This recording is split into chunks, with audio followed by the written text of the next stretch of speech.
Now to an incredible find overseas, an elaborate series of stone monuments believed to have been hidden for thousands of years, not far from the famous site of Stonehenge. Now a new analysis shows that the 6-ton iconic altar stone at the heart of Stonehenge originated from northeastern Scotland. For 5,000 years, Stonehenge has refused to explain itself. Every civilization that came to study it walked away with a theory and a shrug. So in 2026, researchers stopped guessing and fed the entire site to an AI.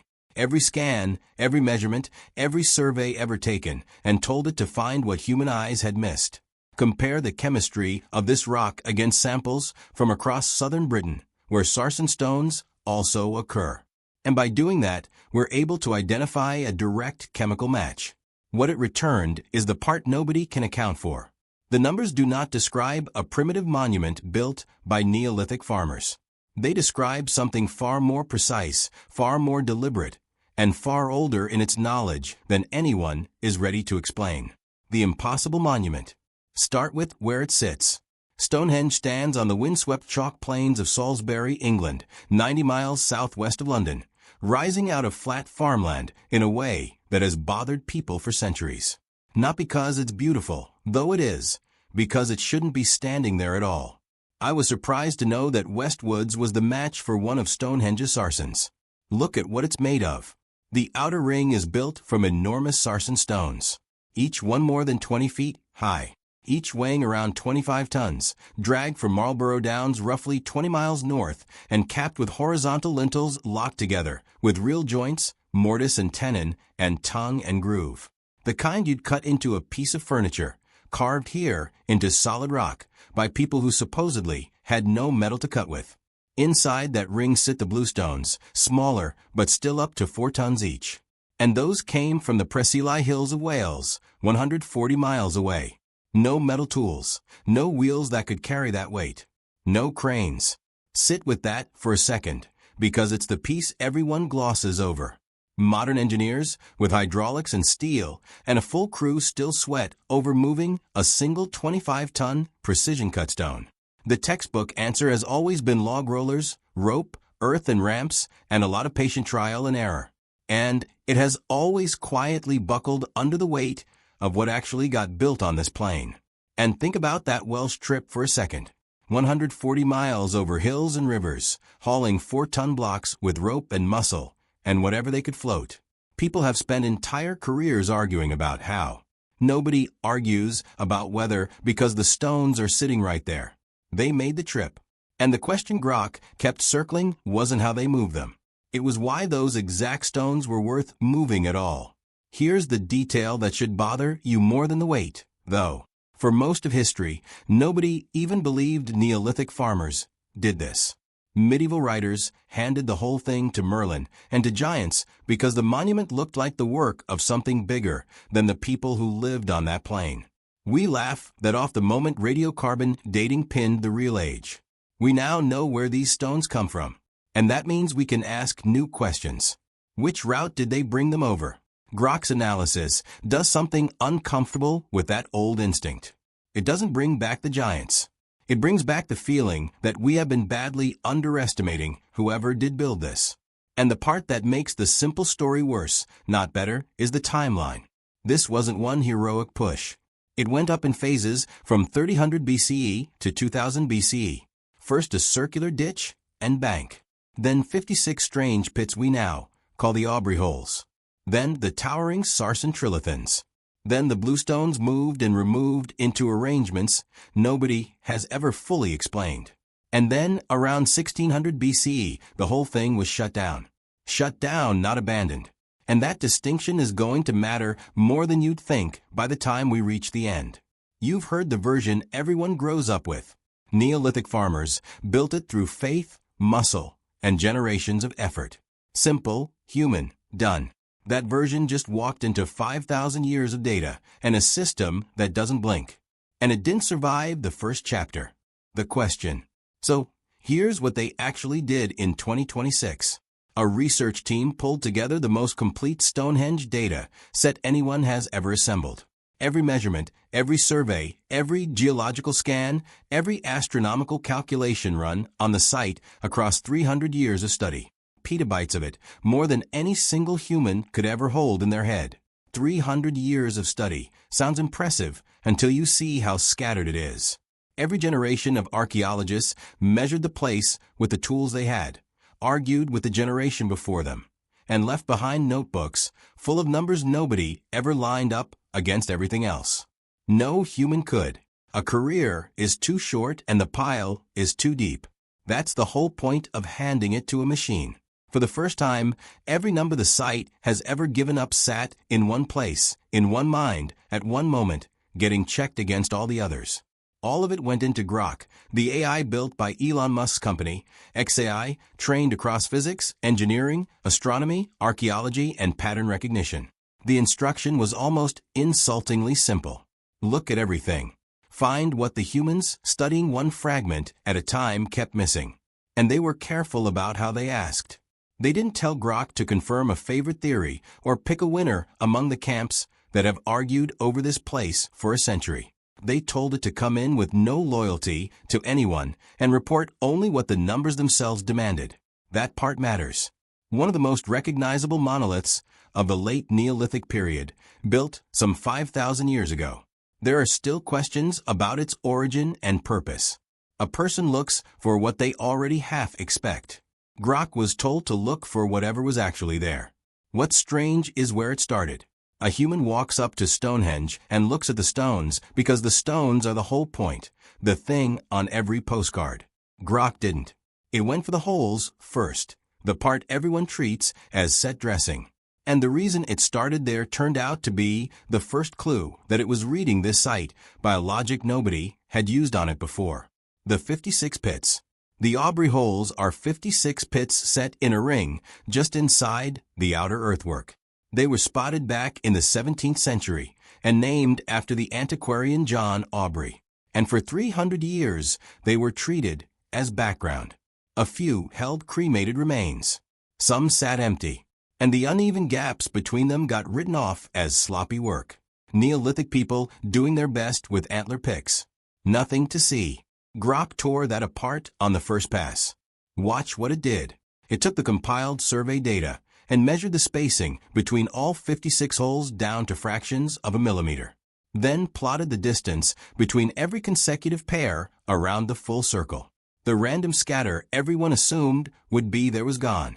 Instead, the spacing traced a clean repeating wave, a sinusoidal curve.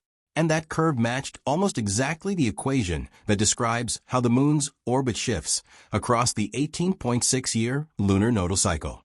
The gaps between the holes encode the moon's maximum and minimum declination as it swings through that entire 18.6-year period. Dr. Jennifer Walsh was the astronomer they brought in to check it. The way it's told, she was at her monitor when the spacing data finally resolved on screen and the points settled into that wave. And she stopped typing. She ran it again. Then she put it in her report in plain language. The correlation between the Aubrey hole spacing and lunar orbital mechanics is statistically overwhelming, and the probability of it happening by chance is effectively zero. Think about what that's actually saying. This isn't a lucky sight line you could find by watching the horizon on a good night. This is orbital mechanics converted into physical distance, accurate to centimeters, laid out around a circle 100 meters wide. Somebody 5,000 years ago understood how the moon moves at a level Western science didn't formally write down until Kepler in the 17th century, and they recorded it in chalk. Then Grok answered the question that had hung over those pits for centuries. Why 56? Why that exact number? Because 56 is 3 times the lunar nodal cycle. 18.6 times 3 is 55.8. Rounded, and you get 56. The ring is a triple-cycle lunar calculator, a machine for tracking the moon across 3 complete nodal periods, 56 years of sky held in the ground. The fact that we now know that Stonehenge was part of a much larger superstructure indicates to me that we've only barely scratched the surface. Quick thing before we go deeper. If a ring of holes turning out to be a working lunar computer already has your attention, hit subscribe now, because the holes are the gentlest thing Grok found here. What's coming next makes a calendar buried in the ground look almost ordinary. And this is the point where it stops being archaeology. And here's what it costs to even gather the raw numbers behind that curve. To trace the moon's full swing, somebody had to watch its rising and setting points across the better part of 2 decades, holding every earlier reading against the present sky, accurate enough to catch a shift most people would never notice. That's not one observer. That's a chain of them handing the work down person to person for most of a lifetime, before a single pit was ever cut. The pattern in the ground is the end of a project that started a generation earlier in somebody's memory. And once it's cut into the chalk, it never stops working. The moon doesn't have to be out. The people who built it don't have to be alive. The whole calculation is frozen into the spacing, still running 5,000 years later, still correct, just waiting for someone to walk up with the right tools and notice it was never an accident. That's the difference between watching the sky and building a model of it. One ends when the clouds roll in, the other ends when the stones do. Because the moment Grok turned from the holes to the standing stones, the Aubrey holes, as strange as they are, were about to look almost simple. The sound machine. Grok took every measurement of the sarsen stones, positions, heights, orientations, the density of the rock, the curve of the circle, the exact seat of every lintel, and ran acoustic simulations on the finished monument. Every stone upright, every lintel in place, the way it stood when it was whole. Here's what came back. Complete. Stonehenge behaves like a resonant cavity, a 3-dimensional space engineered to shape sound. The geometry forces standing waves at specific frequencies, and the strongest of them sit in the infrasound range between 95 and 120 Hz. Now, stay with me, because this is the detail that changes the whole thing. That frequency band is below what you can consciously hear. Stand inside and your ears register nothing, but your body does. Modern research has confirmed that infrasound between 95 and 120 Hz can trigger altered states of consciousness. Intense emotional surges, visual hallucinations, real physiological changes, shifts in heart rate, neural patterns tied to trance. The builders shaped this place to produce those exact frequencies when sound was made inside the ring. Dr. Marcus Chin was the acoustic engineer they pulled in to validate it. He ran the simulation himself at his own workstation, fully expecting to find the flaw that would explain it away. And watching the standing wave map light up instead clearly rattled him. His verdict was blunt. The precision needed to pull off effects like these is remarkable. Today, acoustic engineers hit targets like that with heavy math and computer modeling. Stonehenge does it with arranged rock. And the tell that it's deliberate is repeatability. An accidental echo is a quirk of one room on one day. This is a frequency band the geometry produces every time from different sound sources, locked to the same range with the strongest effect landing on fixed points in the floor. Accidents don't aim. This aims. Picture standing in that circle while it worked. Drums, voices, whatever they brought feeding the stones.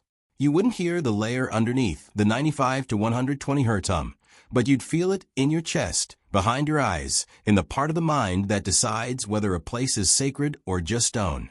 To anyone inside who didn't understand the mechanism, and almost nobody could have, this wouldn't have registered as architecture. It would have felt like presence, like the place itself was alive and reaching for them. And it gets stranger. Grok found the acoustic field isn't even. It spikes.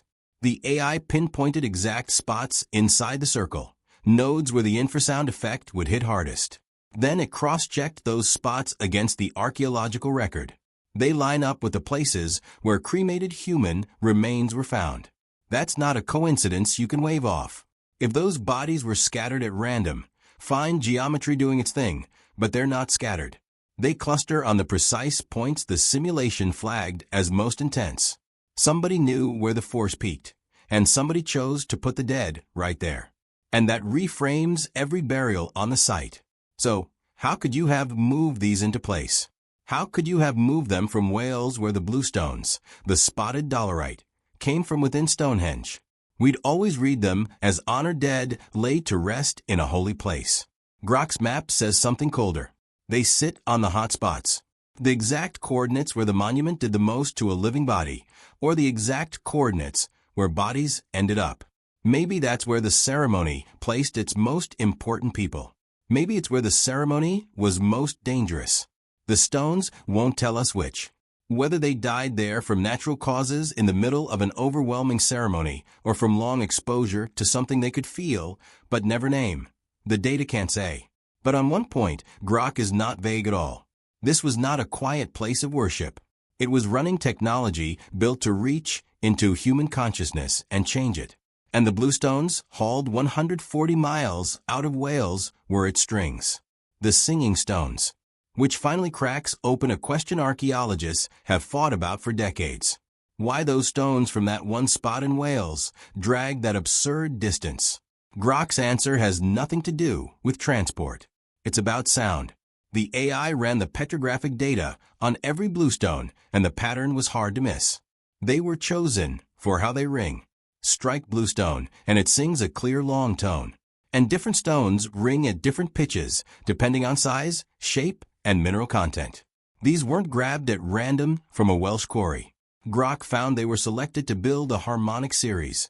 Tones locked together by precise mathematical intervals that any musician would recognize as a pentatonic scale. The same five-note scale that shows up independently in ancient musical traditions all over the world. And it means somebody on that team had an ear. Not just an engineer or an astronomer, but someone who could stand in a Welsh quarry, strike a slab, and hear whether it belonged in the chord. A pentatonic scale isn't noise. It's structure. Intervals chosen so the tones agree. The same skeleton under melodies in cultures that never once met. They built that agreement into a pile of rocks, then carried the rocks across a country to assemble it. They were tuning the monument before the monument existed. And their placement is just as deliberate. Grok worked out that each bluestone sits on a specific acoustic node relative to the sarsen ring. When the sarsens generate that low infrasound resonance, the bluestones at those nodes vibrate in sympathy. The big ring lays down the fundamental. The bluestones stack the harmonics on top. Together, they build a tuned acoustic environment aimed straight at the human body. And sympathy is the right word for it physically. Hit the right fundamental, and a tuned object across the room starts to vibrate on its own with nobody touching it. Build a ring of stones around that effect, and you get a structure that seems to answer when you make sound inside it, swelling, sustaining, coming back at you out of the rock. To the people standing in it, the stones would have sounded alive. Planned from above. Everything so far, the lunar calculator, the sound machine, the tuned stones, turns out to be the surface. When Grok widened out to the landscape, the whole frame flipped. Stonehenge isn't the project. It's the centerpiece of something far bigger. And that bigger thing came first. They fed Grok LiDAR surveys, geophysical maps, and archaeological records covering several square miles around the monument. And the picture rearranged itself. Stonehenge doesn't stand alone. It sits at the center of a connected network. Hundreds of features, earthwork enclosures, burial mounds, ceremonial avenues, timber circles, pit alignments, all arranged by geometric and astronomical relationships that Grok measured and confirmed. And the network isn't subtle once you see it. Hundreds of features scattered across miles of ground that looks empty to anyone standing in it. From the dirt, it's noise. From above, it's a single coordinated figure drawn at a scale no one standing on the ground could have perceived while they were drawing it. That figure had been lying there unread the entire time, and it took a machine looking at all of it at once to finally see the shape. Some burial mounds form precise geometric triangles with Stonehenge at the apex. Other earthworks run dead straight for kilometers. Timber circles mark specific astronomical events when you sight them from the monument. The entire landscape obeys one coordinated design. Lines like that don't happen on their own. Water finds a straight channel, sure, but burial mounds don't arrange themselves into triangles with a target kilometers away. I turn my back on them and leave the circle, and I'm walking out towards Amesbury and the location of this grave, which is down here. Every one of those relationships is a decision made by someone who could fix a point on land they couldn't see from where they stood and trust it would fall exactly where the geometry needed it. Dr. Sarah Bradford spends her career on landscape scale patterns. And when she pulled up Grok's overlay, what stopped her cold was how obvious it looked once the AI drew the lines, and how completely invisible it had been to everyone studying the sites one at a time. The AI surfaced patterns no human could catch that way, she said. Seen as a single system, the design principles challenged nearly everything we think we know about what Neolithic people could do. Here's the scale of it. Grok calculated the surveying accuracy you'd need to place monuments kilometers apart and still hold the geometry tight to a few meters. That's the kind of skill we usually file under classical Greece, nearly 2,500 years after Stonehenge. The LiDAR says these builders had it anyway. Try to picture doing this yourself. No aircraft, no satellites, no instrument to lock a precise angle. You're standing on one hill and you need to drop a marker on another hill kilometers away, one you can't even see from where you stand, and get it right to within a few paces.